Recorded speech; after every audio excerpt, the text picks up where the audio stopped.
ফাহিমা ক্লান্ত হয়ে ধপ করে ফ্লোরে বসে পড়ল। হাত থেকে লাঠি পড়ে গিয়ে মৃদু আওয়াজ তুলে। তার শরীর ঘেমে একাকার। কপালের বিন্দু বিন্দু ঘাম হাতের তালু দিয়ে মুছে বার কয়েক জোরে জোরে নিঃশ্বাস ফেলল। এরপর চোখ তুলে সামনে তাকালো। রিমান্ডে কোনো পুরুষই টিকতে পারে না, সেখানে একটি মেয়ে আজ 4 দিন ধরে রিমান্ডে। তার সামনে চেয়ারে বাঁধা অবস্থায় ঝিমুচ্ছে। 4 দিনে একবারও মুখ দিয়ে টু শব্দটি করল না। শারীরিক মানসিক কত নির্যাতন করা হয়েছে, তবুও ব্যথায় আর্তনাদ অবধি করেনি। মনে হচ্ছে একটা পাথরকে পিটানো হচ্ছে, যে পাথরের রক্ত ঝরে কিন্তু জবান খুলে না। তখন সেখানে আগমন ঘটে ইন্সপেক্টর তুষারে। তুষারকে দেখে ফাহিমা কাতর স্বরে বলল, সম্ভব না। আর কিছুতেই কথা বলছে না। তুষার অভিজ্ঞ চোখে মেয়েটিকে 2-1 সেকেন্ড দেখল। এরপর গম্ভীর কণ্ঠে ফাহিমাকে বলল, আপনি যান। ফাহিমা এলোমেলো পা ফেলে চলে যায়। তুষার একটা চেয়ার নিয়ে মেয়েটির সামনে বসল। বেশ কিছুক্ষণ চুপ থেকে বলল, আপনার সাথে আজ আমার প্রথম দেখা। মেয়েটি কিছু বলল না, তাকালোও না। তুষার মেয়েটির দিকে সূক্ষ্ম দৃষ্টি মেলে তাকালো। বলল, মা বাবাকে মনে পড়ে? মেয়েটি চোখ তুলে তাকায়। ঘোলাটে চোখ, কাটা ঠোঁট থেকে রক্ত ঝরছে। চোখের চারপাশ গাঢ় কালো, চোখ দুটি লাল। মুখের এমন রং রিমান্ডে আসা সব আসামির হয়। তুষার মুখের প্রকাশভঙ্গি আগের অবস্থানে রেখেই আবারও প্রশ্ন করল, মা বাবাকে মনে পড়ে? মেজেটি মাথা নাড়ায়। মনে পড়ে তার। তুষার একটু ঝুঁকে। মেয়েটি অসহায় দৃষ্টি মেলে তাকায়। তুষার মেয়েটির হাতের বাঁধন খুলে দিয়ে নির্বিকার ভঙ্গিতে প্রশ্ন ছুড়ল, নাম কি? যদিও তুষার মেয়েটির নাম সহ পুরো ডিটেলস জানে, তবুও জিজ্ঞাসা করল। তার মনে হচ্ছে মেয়েটি কথা বলবে। সত্যি তাই হলো। মেয়েটি ভারাক্রান্ত কণ্ঠে নিজের নাম উচ্চারণ করল, পদ্ম। আমি পদ্মজা। পদ্মজা হেলে পড়ে তুষারের উপর। তুষার দ্রুত ধরে ফেলল। উঁচু কণ্ঠে ফাহিমাকে ডাকল, মিস ফাহিমা, দ্রুত এদিকে আসুন। ফাহিমা সহ আরও 2জন দ্রুত পায়ে ছুটে আসে। 1989 সাল। সকাল সকাল রশিদ ঘটকের আগমনে হেমলতা ভীষণ বিরক্ত হন। তিনি বারবার পই পই করে বলেছেন, পদ্মর বিয়ে আমি এখনই দেব না।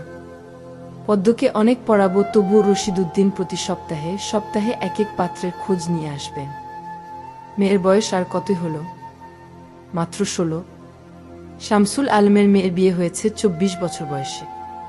পদ্মর বিয়েও তখনই হবে, পদ্মর পছন্দ মতো।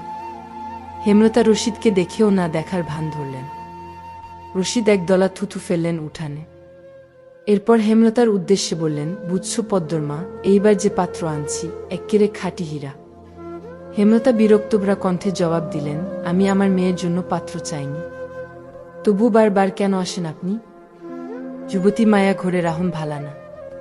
মেয়েটা তো আমার, আমাকেই বুঝতে দেন না। হেমলতার কণ্ঠে বিরক্তি ঝরে পড়ছে। রশিদ অনেক চেষ্টা করেও সুবিধা করতে পারলেন না। ব্যর্থ থমথমে মুখ নিয়ে সটকে পা রাখেন। প্রতিদিনই কোনো না কোনো পাত্রপক্ষ এসে হাতে টাকা গুজে দিয়ে বলবে, মোর্শেদের বড় ছেড়িডারে চায়। রশিদ নিজে নিজে বিট করে আওড়ান, গেরামে কি আর ছেড়ি নাই? একটা ছেড়িরেই কেন সবার চোখে পড়তে হইব? চাইলেই কি সব পাওয়া যায়? পূর্ণা স্কুল জামা পরে পদ্মজাকে ডাকল, আপা। এই আপা, স্কুলে যাবি না? আপারে। পদ্মজা পিটপিট করে চোখ খুলে কোনোমতে বলল, না। পরপরই চোখ বুজে ঘুমে তলিয়ে গেল। পূর্ণা নিরাশ হয়ে মায়ের রুমে আসে। আম্মা, আপা কি স্কুলে যাইব না? হেমলতা বিছানা ঝাড়া রেখে পূর্ণার দিকে কড়া চোখে তাকান। রাগী স্বরে বললেন, যাইব কি? যাবে বলবি। পূর্ণা মাথা নত করে ফেলল। হেমলতার করা আদেশ, মেয়েদের পড়াশোনা করাচ্ছি অশুদ্ধ ভাষায় কথা বলার জন্য নয়, শুদ্ধ ভাষায় কথা বলতে হবে। পূর্ণাকে মাথা নত করতে দেখে হেমলতা তৃপ্তি পান। তার মেয়েগুলো মান্যতা চিনে খুবই অনুগত। তিনি বিছানা ঝাড়তে ঝাড়তে বললেন, পদ্মর শরীর ভালো না, সারারাত পেটে ব্যথায় কাঁদছে, থাকুক, ঘুমা। পূর্ণার কিশোরী মন বুঝে যায় পদ্মজা কিসের ব্যথায় কেঁদেছিল। সে রাতে নানাবাড়ি ছিল বলে জানত না। ভোরেই চলে এসেছে। নানাবাড়ি হেঁটে যেতে 5 মিনিট লাগে। পূর্ণাকে চুপচাপ দাঁড়িয়ে থাকতে দেখে হেমলতা বললেন, তুই যা, মাথা নিচু করে যাবি, মাথা নিচু করে আসবি। আচ্ছা আম্মা। পূর্ণা রুমে এসে আয়নার সামনে দাঁড়ালো, নিজেকে খুঁটিয়ে খুঁটিয়ে দেখল। এরপর গত মাসে মেলা থেকে আনা লাল লিপস্টিক গাঢ় করে ঠোঁটে মাখে। 14 বছরের পূর্ণার ইদানিং খুব সাজতে ইচ্ছে করে। হেমলতা সেজেগুজে স্কুলে যাওয়া পছন্দ করেন না বলে পূর্ণা আগে লিপস্টিক মাখেনি। 3 দেয়ালের কাঠের ঘড়ির কাঁটায় সকাল 10টা বাজল মাত্র। এখনো পদ্মজা উঠল না। হেমলতা মেজেদের রুমে ঢুকেন। পদ্মজা দুহাত ভাঁজ করে ঘুমাচ্ছে। জানালার পর্দা ভেদ করে আসা আলতো পেল রোদ্দুরের স্পর্শে পদ্মজার মসৃণ পাতলা ঠোঁট, ফর্সা ত্বক চিকচিক করছে। হেমলতা বিসমিল্লাহ বলে 3 বার ফু দেন মেয়ের শরীরে। গুরুজনরা বলেন মায়ের নজর লাগে বেশি, নজর কাটাতে বিসমিল্লাহ বলে ফু দিতে হয়। হেমলতার মায়া লাগছে পদ্মজার ঘুম ভাঙাতে। তবু আদুরে গলায় ডাকলেন, পদ্ম, এই পদ্ম। পদ্মজা চোখ খুলে মাকে দেখে দ্রুত উঠে বসে। যেদিন ঘুম থেকে উঠতে দেরি হয় সেদিনই হেমলতা ডেকে তুলেন। পদ্মজা অপরাধী কণ্ঠে প্রশ্ন করল, বেশি দেরি হয়ে গেছে আম্মা? সমস্যা নেই, মুখ ধুজে খেতে আয়। পদ্মজা দ্রুত কলপাড়ে গিয়ে ব্রাশ করে মুখ ধৌত করে। হেমলতা শিক্ষকের মেয়ে, তাই তার মধ্যে নিয়মনীতির প্রভাব বেশি। মেজেদের শক্তপোক্ত নিয়মে রেখে বড় করছেন। পদ্মজা রান্নাঘরে ঢুকে দেখল প্লেটে খাবার সাজান। সে মৃদু হেসে প্লেট নিয়ে টেবিলে গিয়ে বসল। তখন হেমলতা আসেন। পদ্ম দ্রুত ওড়না দিয়ে মাথা ঢাকে। হেমলতার দেওয়া আরেকটা নিয়ম, খাওয়ার সময় মাথা ঢেকে খেতে হবে। পদ্মজা নিশ্চুপ থেকে শান্ত ভঙ্গিতে খেতে থাকল। হেমলতা মেয়েকে সহজ কণ্ঠে বললেন, তাড়াহুড়ো করছিস কেন? মুখ ধুতে গিয়ে চুল ভিজিয়ে এসেছিস, খেয়ে রোদে বসে চুলটা শুকিয়ে নিবি। আচ্ছা আম্মা। আম্মা, পূর্ণা প্রেমা আসে নাই? পূর্ণা আসছে, স্কুলে গেছে। প্রেমা দুপুরে আসব। আম্মা, আব্বা কবে আসবেন? পদ্মজার প্রশ্নে হেমলতা দাঁড়িয়ে পড়লেন। শুকনো গলায় জবাব দেন, জানি না, খাওয়ার সময় কথা বলতে নেই। হেমলতা চলে যেতেই পদ্মজার চোখ থেকে টুপ করে এক ফোঁটা জল পড়ে পাতে। পদ্মজা দ্রুত হাতের উল্টো পাশ দিয়ে চোখের জল মুছে। পদ্মজার জীবনে জন্মদাতা আছে ঠিকই, কিন্তু জন্মদাতার আদর নেই। সে জানে না তার দোষটা কি, কেন নিজের বাবা বাকি বোনদের আদর করলেও তাকে করে না। কথা অবধিও বলেন না।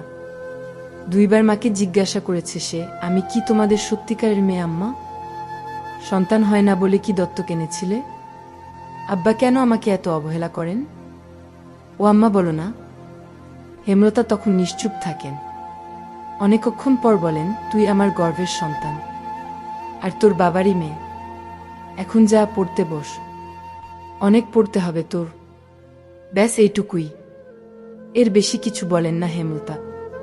পদ্মজার কেন জানি মনে হয় একদিন হেমলতা নিজ থেকে খুব গোপন কোনো কথা বলবে, তবে সেটা যেন সহ্য করার মতো হয়। এই দোয়াই সারাক্ষণ করে সে। এত কি ভাবছিস? তাড়াতাড়ি খেয়ে উঠ। হেমলতার কথায় পদ্মজার ভাবনার সুতো ছিঁড়ল। দ্রুত খেয়ে উঠে। আজ আমের আচার বানানোর কথা ছিল। সন্ধ্যা কাটতেই বিদ্যুৎ চলে গেল। কয়েক মাস হলো গ্রামে বিদ্যুৎ এসেছে। 8 গ্রাম মিলিয়ে অলন্দপুর। তাদের গ্রামের নাম আটপাড়া।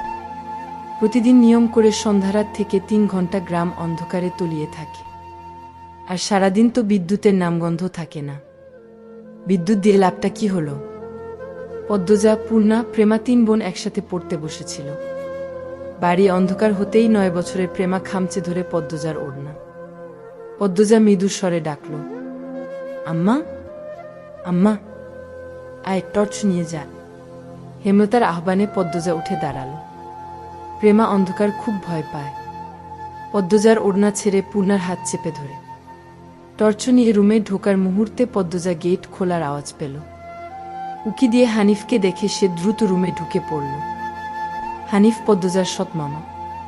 বুবু, বাড়ি আন্ধার কেন, বাত্তি-টাত্তি জ্বালাও। হানিফের কণ্ঠ। হানিফ, আসছিস? হেমলতা রুম থেকে বেরিয়ে বলেন, হাতে হারিকেন। হানিফ সবকটি দাঁত বের করে হাসল, বলল, হো আমি। আয় ভেতরে আয়। হানিফ বারান্দা পেরিয়ে বড় ঘরে ঢুকে বলল, তোমার ছেড়িগুলান কইতে? আছে রুমে? পড়ছে। এই আন্ধারেও পড়ে? হেমলতা কিছু বললেন না। হানিফ এই বাড়িতে আসলে কেন জানি খুব অস্বস্তি হয়।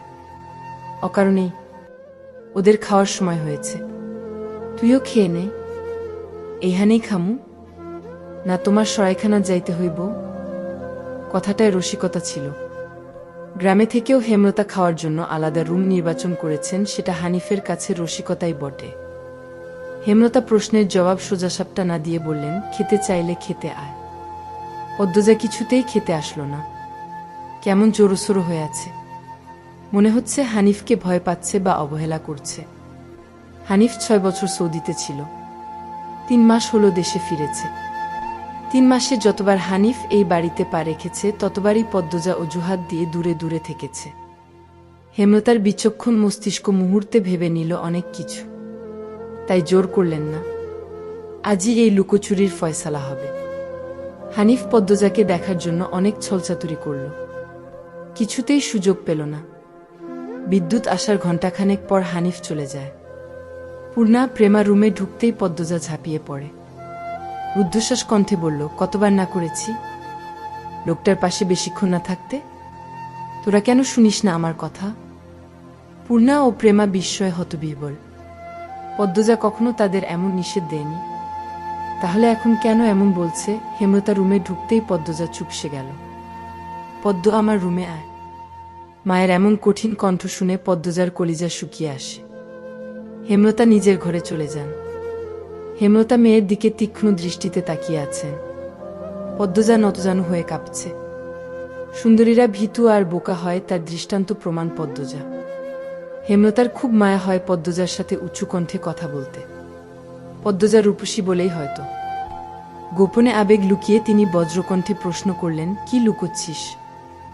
হানিফের সামনে কেন যেতে চাস না? সে কি করেছে? পদ্মজা ফোপাতে থাকে। হেমলতা সেকেন্ড কয়েক সময় নিয়ে নিজেকে সামলান। কণ্ঠ নরম করে বললেন, হানিফ ধরিবাজ লোক, সৎ ভাই বলে বলছি না। আমি জানি তার ব্যাপারে যে কোনো কথা আমার বিশ্বাস হবে। তুই বল, কি লুকোচ্ছিস? মায়ের আদুরে কণ্ঠে পদ্মজা আচমকা বাঁধ ভাঙ্গা নদীর মতো হু হু করে কেঁদে উঠল।